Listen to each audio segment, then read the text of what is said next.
کیا لوگ یہ خیال کیے ہوئے ہیں کہ صرف یہ کہنے سے کہ ہم ایمان لے آئے چھوڑ دیے جائیں گے اور ان کی آزمائش نہیں کی جائے گی؟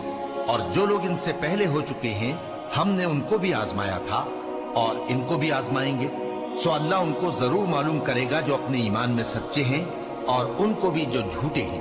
کیا وہ لوگ جو برے کام کرتے ہیں یہ سمجھے ہوئے ہیں کہ یہ ہمارے قابو سے نکل جائیں گے؟ جو فیصلہ یہ کرتے ہیں برا ہے۔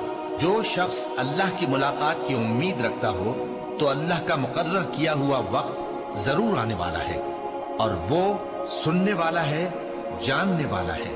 اور ہم کسی قدر خوف اور بھوک اور مال اور جانوں اور میووں کے نقصان سے تمہاری آزمائش کریں گے، اور صبر کرنے والوں کو بشارت سنا دو کہ ان لوگوں پر جب کوئی مصیبت واقع ہوتی ہے تو کہتے ہیں کہ ہم اللہ ہی کا مال ہیں اور اسی کی طرف لوٹ کر جانے والے ہیں۔